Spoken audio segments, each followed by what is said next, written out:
So I would like to have Amanda feel comfortable about talking about menopause and bring an opportunity in my session with her to share with her a little bit about what a holistic perspective might be, or why this might be helpful for her to look at herself as a whole woman at this time in her life.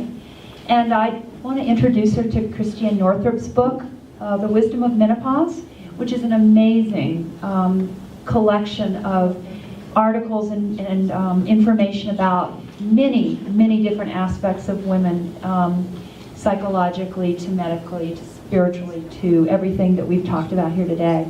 And in that process, help her to begin to understand that her body is talking to her very loudly because she hasn't been paying attention to many of the aspects of her life and the things that have been building up in her system and resolving some of these issues. The psychological, emotional, and spiritual issues that are building up are coming out through her body. And that's really important for women to understand, that we have to start looking at how to deal with these issues earlier and so that they don't reach this really big clog at menopause. And that's why a lot of symptoms are larger and bigger than they need to be. So it's really important for, when I talk to Amanda, to help her understand how important it is to do her work right now, that this is key. And I would talk to her about possibly getting in my group, Women Finding Your Power, which is a group that I offer for women going through menopause, an opportunity to have a community of women where she can do her work, and that's often a really good opportunity.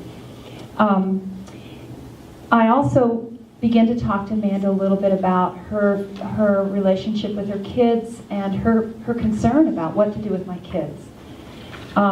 As we begin to discuss this, I talk to her a little bit, or ask her more questions about her teenage years. So what happened to you? She tells me about how she acted out sexually with no supervision, and her parents were completely unavailable. Her dad was gone, her mom was working. They weren't able to talk to her or be available to her when she was feeling really out of control. She had a lot of issues with guys and feeling very victimized and didn't have anybody to talk to.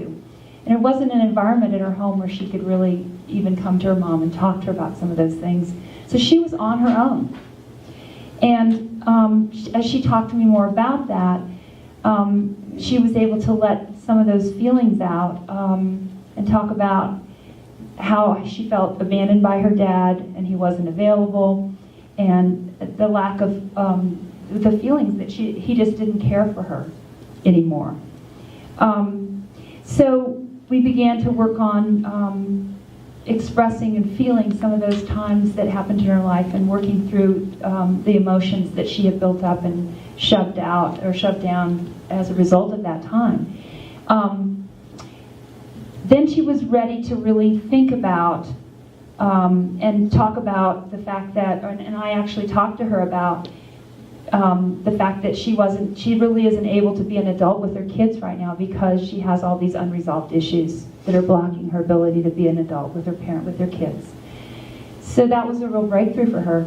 And we talked more about how to work with these teenagers. I shared with her some parenting coaching ideas in terms of love-based parenting, different ways to set limits, different ways to help the kids learn how to make better choices, and how to talk to them about that. We did some family therapy at the final bit of our work together in terms of helping her to talk to the kids more about healthy behavior and to enforce some of the things that they all decided would be better choices. And then I referred her to Dr. Scott. Thank you. So there's a few things on this list to address in terms of healthy sexuality. One, how to talk to your kids about sex and being a good role model. Two, there's the decreased lubrication piece. And three, there's dating the two men and how not to be the revolving door and pick good relationships. So in order of that, I'll just pick them out.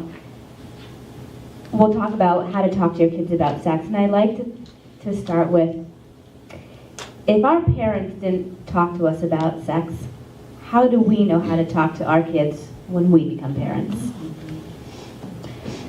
If you didn't learn it at home, where are you going to learn it?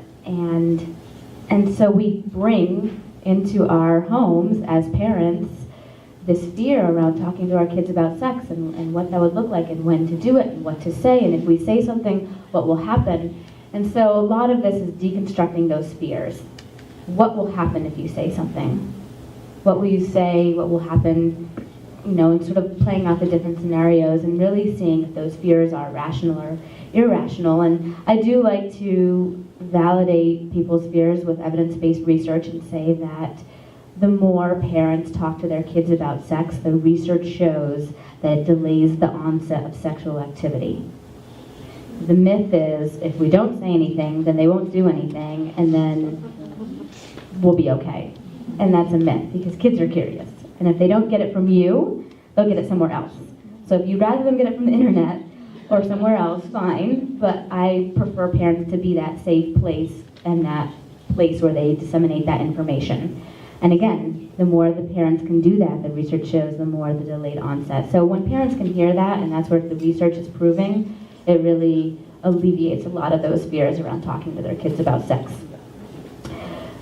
And when I say talking, again, valuing her on her, honoring her value system. So whatever her value system is around sex, whether it be no sex before marriage, that's fine too. Whatever her value system is, at least discuss that with her kids so that they understand that she's a place that a conversation can happen. So then there's the piece around decreased lubrication. Common, really common. If you haven't hit menopause, it's a really common issue in terms of decreased lubrication. And here's the myth that it only happens at menopause. It happens throughout a woman's lifespan. I tell all women, again, 15 years old, 31, 81, doesn't matter where you are, lubrication should be by your bedside, should be your best friend. And keep it there and make it part of your sex life, whether you're having sex with yourself or with a partner, because just because you're aroused doesn't mean you're lubricated. Oftentimes it does, but if you're aroused and you're not lubricated, then it's good to have lube on hand so there's less vaginal tearing and such. And what we didn't mention is, again, strengthening the vaginal walls with Kegels and keeping it lubricated so that you can have less tearing in the vagina. So for women who do have less lubrication during menopause, I recommend Replens, R-E-P-L-E-N-S, and that's a really long-lasting lubricant. You can get it at any pharmacy, and it's a really good one because, again, it's very long-lasting. It's made specifically for women in menopause where there's a substantiated decrease in lubrication. And then the part around relationships and the revolving door and dating numerous men, which if she's happy with is fine, but it sounds like she's not happy with it. And so I would help her create a conscious dating list, which sort of looks like a list of character traits that she wants in a partner, and isolate the red flags that may be present with the men she's dating. And then really look at, what are her needs that she needs to get met? What are her boundaries? And what does she really want out of a relationship? What does it mean to her? Why have it? And sort of asking those introspective questions helps her isolate, okay, is this a good partner for me? Am I just dating for the fun of it, to get attention, to fill some void, or am I dating because I want partnership? So again, looking at those couple pieces. And then I would support Donna's group because community is essential. And I would definitely put her in, what's the group called? Find Your Power. Find Your Power. And if she doesn't live in Boulder, I would tell her to go find another group of women in the same age range going through similar issues, because again, support and community is essential.